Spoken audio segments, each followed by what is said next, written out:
I'm Laura Castañeda. I'm a former television news reporter, so there were a lot of familiar things that I saw today in this film. And after 15 years of being in the television news business in Chicago, Tucson, and San Diego at KGTV and Cox Communications, I made a transition into academia, teaching for 15 years at San Diego City College. And I'm currently at San Diego State in the Journalism and Media Studies program. Hi everyone, my name is Elvira Cortez. I am president of Lawyers Club here in San Diego. And for those of you who are not familiar with our organization, it's the biggest specialty bar that promotes the advancement of women in law and society. In addition to being the president, I'm also an attorney. I work at Dinsmore & Show, and I practice business and commercial litigation as well as employment defense. So I'm actually also familiar with a lot of the legal aspect of the film. Hi, my name is Sulpizio. I'm the director of the Conscious Leadership Academy and the Center for Women's Leadership at the University of San Diego. And probably the primary kind of work that we do is help women leaders and girls, women of all ages, understand gender bias, how it shows up, and then develop their capacity to raise their own leadership, feel empowered to just navigate it. Hi, my name is Brooke Binkowski, and I'm also a former broadcast journalist. I worked for CNN and also CBS. After that, I returned to online stuff. Now I'm a professional debunker. I used to run a website called Snopes. Now I have a site called Truth or Fiction. So I basically am a career media person in a very male-dominated part of the media, especially one male-dominated part of the media. So I got stories. Brooke probably gave me my favorite answer when I asked her to be part of the panel. She said, I'm probably going to go on about the patriarchy, but just so you know, if that's okay. I was like, yes, I think that's okay. So my first set of questions are for the journalists. So for Brooke and Laura, since social media has come into our lives, we have the benefit or perhaps detriment of being able to converse with anchors and politicians directly. In some cases, like if I were just to say, I loved your piece on such and such, I can then share it, other people will see it, and the story moves forward. However, in the case of Megyn Kelly and Donald Trump, it became a personal attack that was then retweeted and made into headlines everywhere, including the word bimbo. So these types of personal attacks are becoming more commonplace and adds to the sensationalism of our news. I'd like you to comment on the situation of anchors and reporters being targets for abuse and sensationalism, and how as consumers we can wade through this quagmire to get real news. Well, I will say that I was in news on the air at a time when social media was not on fire like it is now. So it has changed quite a few things along the way.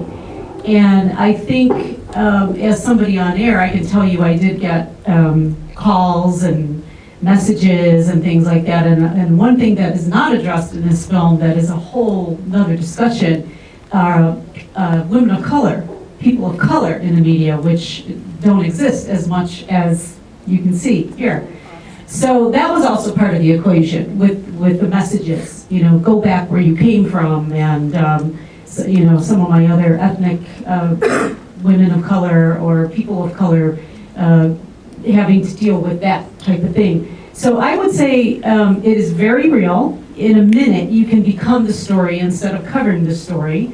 And as a society, the only way you can help when that happens, if you're the person being attacked, is do not read those comments, because it just jades on your confidence. And the second thing is, if you really want to support somebody, when you see somebody attacked like that, don't attack the person who attacked them, but defend the person who's on the receiving end, and give them the confidence boost that you need when you least expect something like that to happen.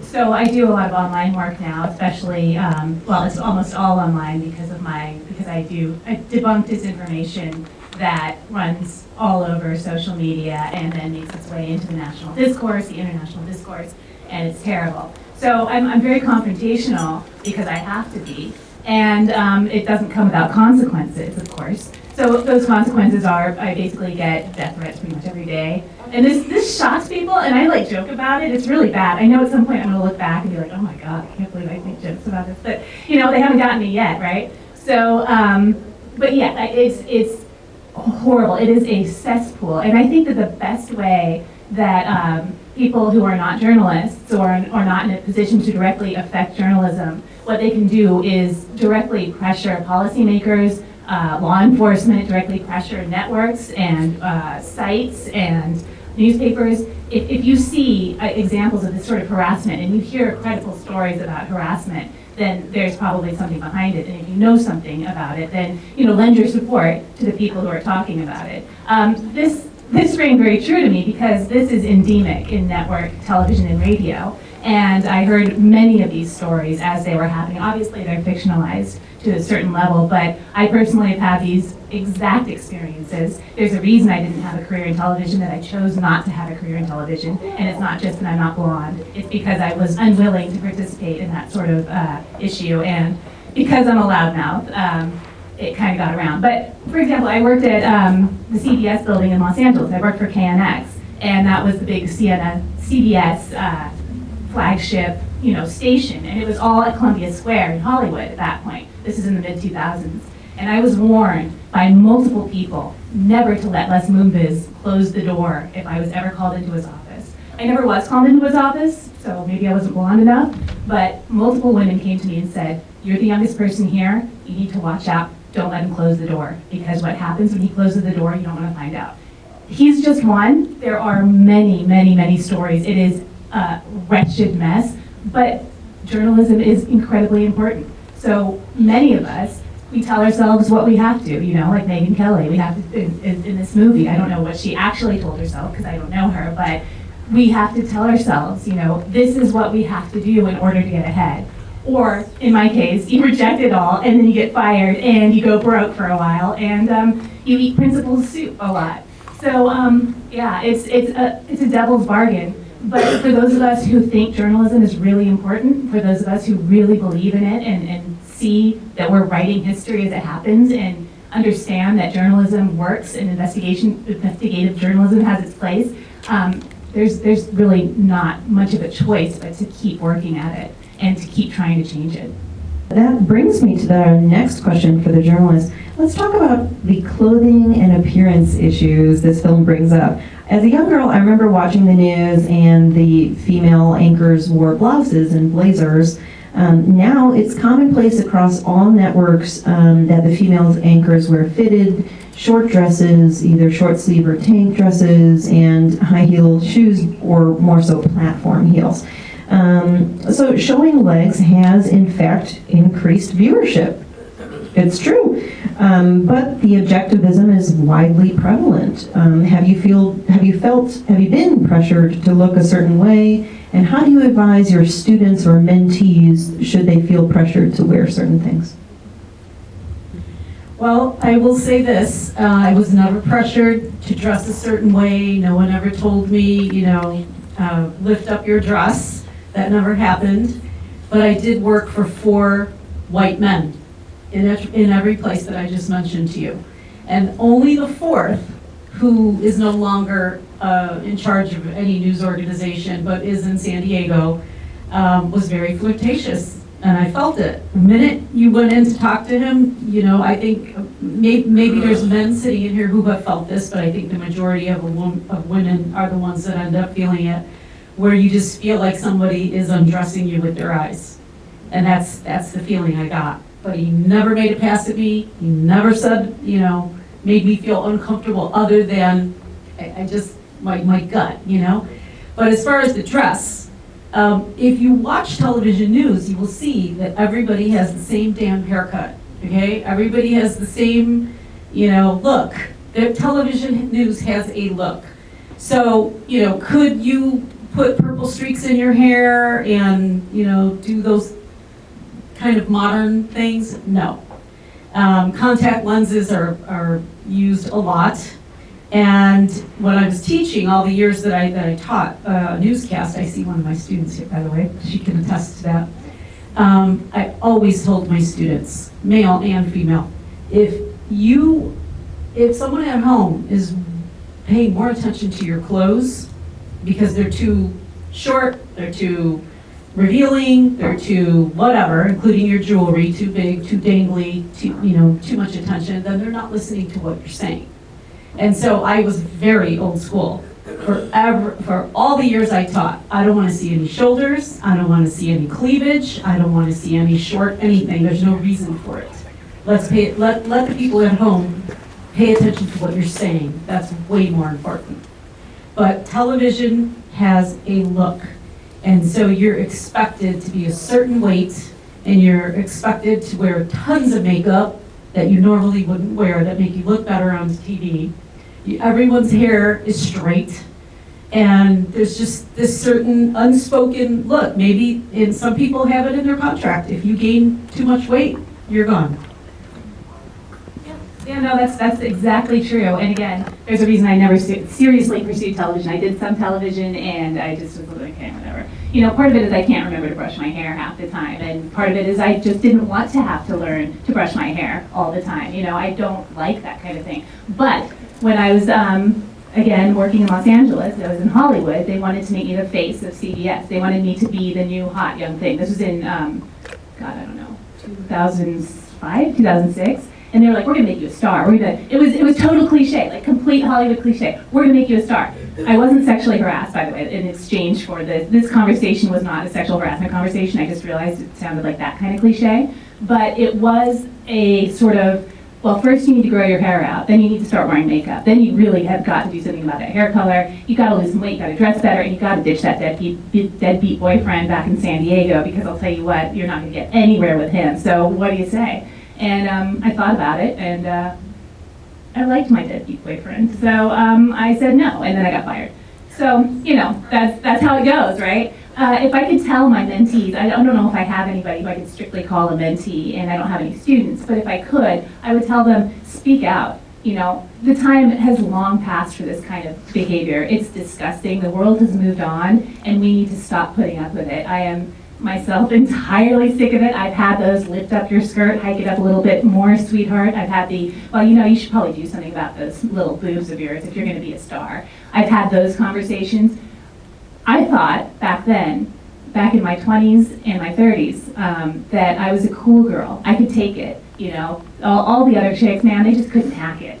And then I realized how absolutely wrong I was. I was participating in my own humiliation and my own objectification by pretending to be a cool girl and pretending to be okay with this. And I told myself that the reason I was okay with it is because I was different from the rest. I wasn't like the others. I was tuzzled and a maverick and unsettling and all of these things, but really I was just part of the problem. So if I could tell any of my future mentees, if I ever have anything, it's don't fall for that shit, because it doesn't do anything except hurt you and everybody else who could have benefited otherwise from you speaking out, as this movie says.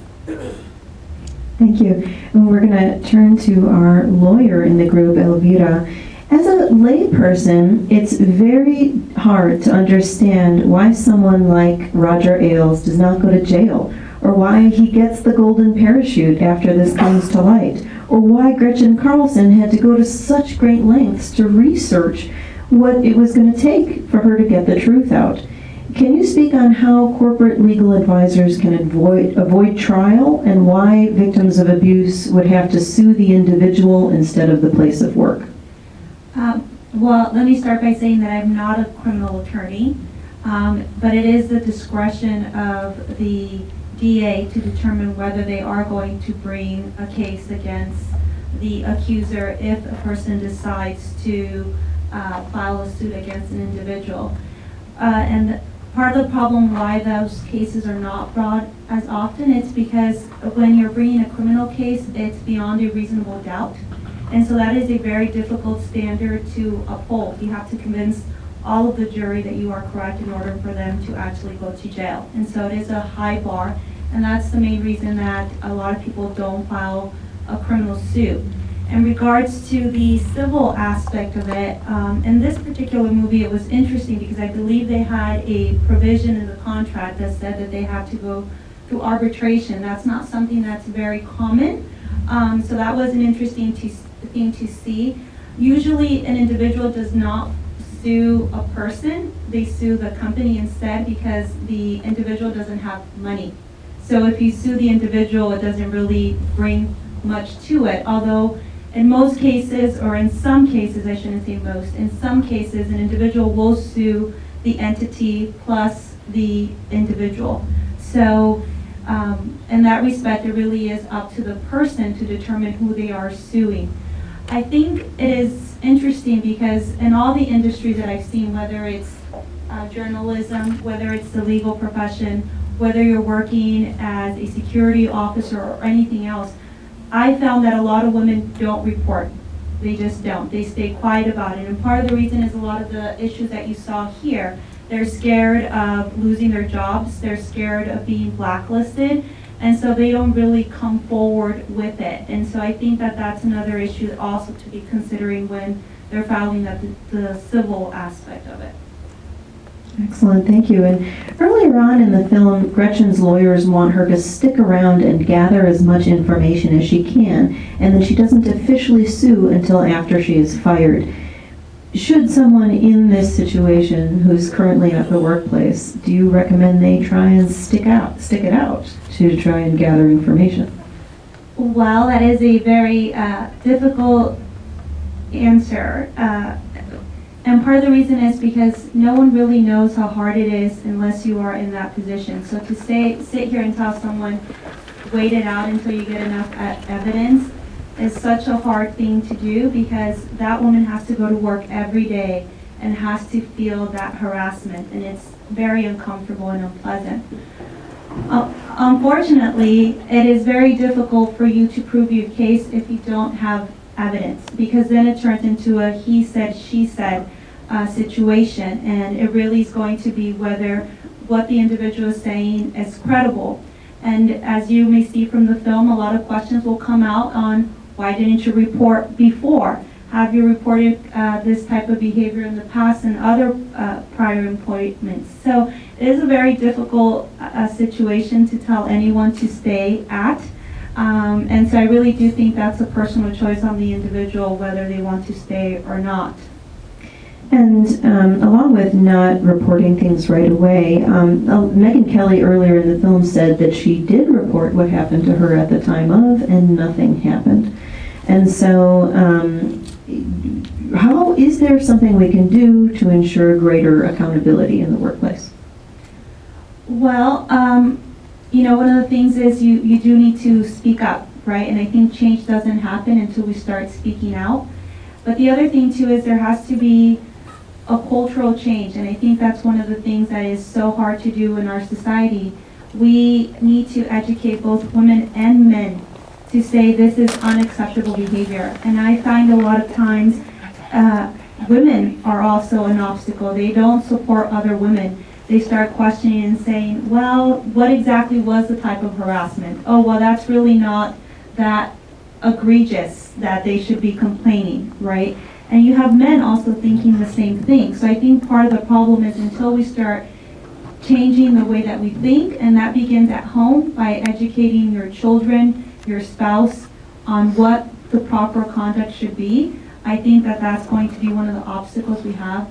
The other one, of course, is policy. We have to elect officials that are going to support the type of laws that are going to provide the support that women need to be able to come forward and hold these kind of corporations accountable, I think is the other aspect as well. Beautifully said. And that brings me to Lori. The Kayla character tries to talk to her friend in the office about the first degrading experience with Roger Ailes, but her friend immediately stops her and doesn't want to hear it. She enforces a culture of silence and disregard. In fact, Lionsgate had wanted me to mention that scene when all three ladies are in the elevator together and they don't even feel comfortable talking to each other. And they're going through nearly the same thing. So what can we do to eliminate these types of toxic work environments? Yeah, that's a big question. I mean, I think she mentioned already, we need to find our voice.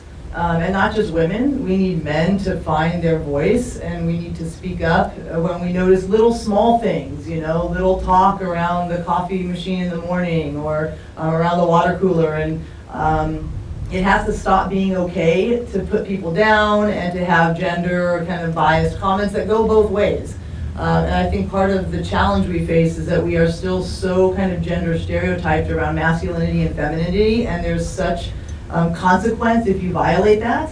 But we need to start speaking up against that. And you know, we're going to the holidays, so you're all going to be around your tables coming up with family, and that's probably the worst place to have those conversations. But we need to start having those conversations with our families, with our kids, with our spouses, and then be willing to hear each other at work. I don't fault the character because, you know, these are, organizations are still based on very dysfunctional systems and very oppressive systems. And that's a hard thing to fight. And it's, you know, there's fear, people need to, you know, pay their rent. So it's a big ask. And I think everybody's just trying to navigate it, but if we can come together, that would be one way to help that. Absolutely. And there's a scene, the people presented in the film are those that reached great positions in the media industry. And for the public, sometimes it could be hard to imagine that someone that has an awesome education, an amazing job, would be subjected to harassment and abuse. However, Megan seems to allow herself to become part of a boys' club in a way. She has all these wonderful things to say about Roger, and they seem to have a business-type relationship. But she clearly remembers what he did to her in the past. She says, and then I had a show. Okay, so she kind of negates or minimizes this workplace behavior and continues on. So I'm wondering if you can comment on the idea of boys' club in the workplace and how your students are navigating that situation and that subject matter. Yeah, that's a great question. So, you know, the boys' club still exists. I actually just with the lawyers' club too. That's in the kind of legal industry. The going out for whiskey after you play golf. It kind of ostracizes women and marginalizes women who want to get home to their kids. So it's a tough. Again, part of the workplace culture to navigate. The boys' club, though, it started, if you can think back to when organizations really took their life, was when the traditional family, where the woman stayed home and the man went to work. I mean, it made sense then for boys' clubs to start. And then now that more women enter the workforce over the past few decades, there's been a pushback, well, what about the woman? You know, where's the girls' club? And so one thing that I tell a lot of students is, you know, two things. Create a girls' club. Yeah. I mean, do that, right? Like, find your allies, find places where you can find mentorship and friendship and talk about work and go do whatever you do. Maybe it's not golf, but find something else and create that community so that when somebody wants to say something to you and confide in you, you already have that network of solidarity there. The other thing is, can we stop making it like boys' club and then girls' club and make a human club? I mean, there's bound to be things we can all do together. Yeah, get rid of that binary. And can we start finding a way to not make it so kind of dichotomous in that, well, the boys' club's going to go play golf and the women's club are going to go get pedicures. I mean, it's ridiculous when I even hear myself say it out loud. But we need to find ways to connect kind of across, you know, kind of those sort of gender divides. But women really do need to find solidarity and let a man come into your club, right? Have a girls' club with a couple really cool men. That way, when you do need somebody to advocate for you, when you need allies, you've got your community already there. And I just want to chime in. And men are always welcome. I know that for us, our club is called Lawyers Club, and we have over 1,300 members, primarily women, but we do have men. And we always love when men come and join. I think one of the things is a lot of the men think, oh, it's a women's organization, so I can't be active in it. And that's total opposite of what we want. We want you to be active. We want you to come and hear our issues, hear what we're going through, hear what we want to do to change. Because a lot of men think I don't want to go because all they're going to do is man bash. And that's not what we're doing. What we're doing is trying to educate and show you a different perspective that you might not know of. And if you don't come, you're not going to be familiar with it. So I do think it's more than just, you know, you have to be active and you have to participate and you have to take those steps. And you have to think about it being that it's not just something that's right. It's something that you should want to do because you, I'm sure, have a mother or a sister or daughters, and you don't want them to go through this experience. So we need you to come and get involved. Absolutely. Oh, you gonna say something? I just wanted to say that to this day, first of all, I don't want you to think that Brooke and I are bashing TV news altogether, because it's an amazing career. It really is. I had a glorious career in television news for the most part. But it's very cutthroat, and I think that's what we're trying to underscore. It's not an easy business at all, especially for women. But until there's more managers that are women running newsrooms, you are not going to see any change. And general managers who are over the news directors, general managers like Roger Ailes, in charge of the whole thing, I could probably count on my fingers and toes how many women are running anything at that level. And news directors, yes, there's been progress over the years, but until you see more women managers, not just in television news, but period, you're not going to see that cultural change. And so I think training programs, when companies say, oh, we can't find the candidates, you know what? Sorry, I don't buy it. If you want to find the candidates, you're going to look long and hard to find great candidates.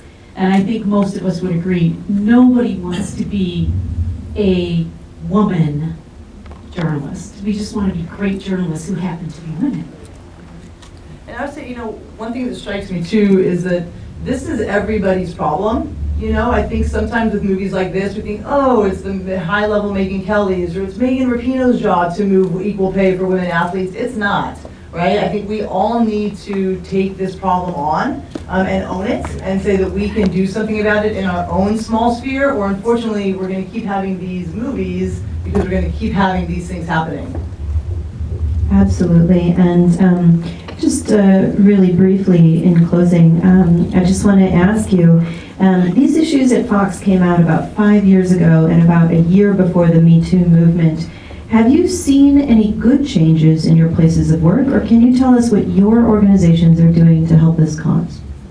Okay, I can start with this one. Unfortunately, I'm not running as big as a newsroom as I was at Snopes. It was, and even that was a pretty small newsroom, but I was committed to hiring women first and people of color because we were so male dominated and we were so white when I got there. And I was like, this has got to change because, if for no other reason than diversity of opinion, diversity of thought, diversity of experience, diversity of culture, diversity of ethnicity, diversity of language, all of those things make a better newsroom. If you embrace that sort of thing, you embrace learning about the world in a much richer detail than you would ordinarily. If you've got some, out of touch dude who, his idea of a real good time is getting some poor young thing to hike up her skirt an extra inch so he can see her little white panties, how can that be at all interesting to anybody but other old perverts who get off on that same thing, right?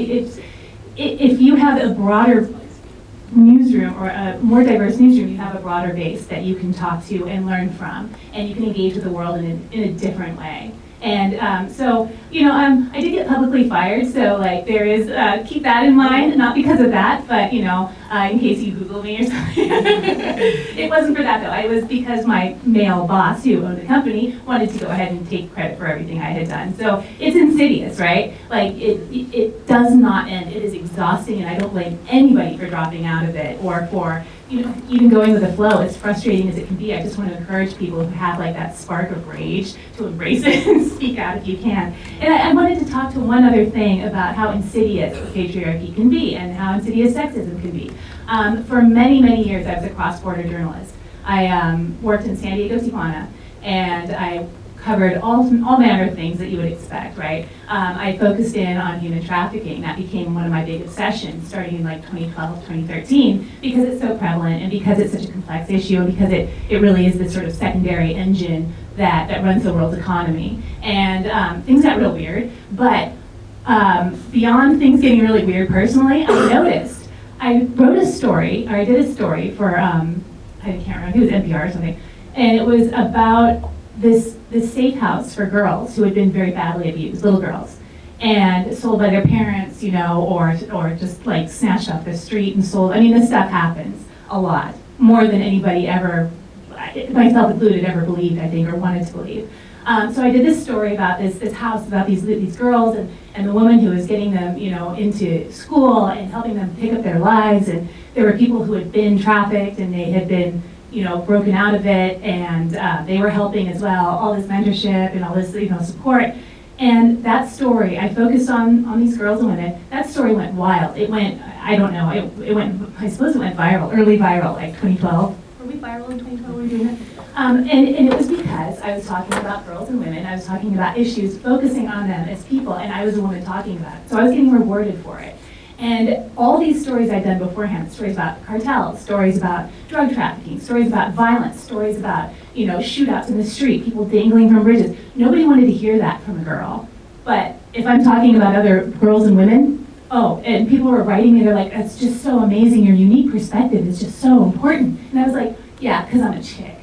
I mean, it's things like that. I mean, I was also grateful, like, I don't mean to sound like I was totally ungrateful, but it's insidious, and we have to fight it. As exhausting as it can be, we have to all fight it together.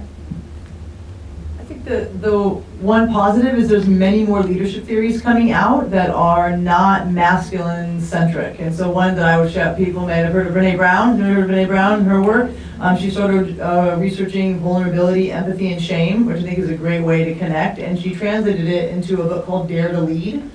And it's a whole model of courageous leadership that really allows leadership to be practiced by anybody and focuses on having courageous conversations, doing the deep work, not shying away and creating a culture of silence and fear, but actually kind of leading into that fear and trying to address it. And that's positive to me. I think if we can teach more leaders to do that and get more women in leadership roles, we will slowly start to see some shifts.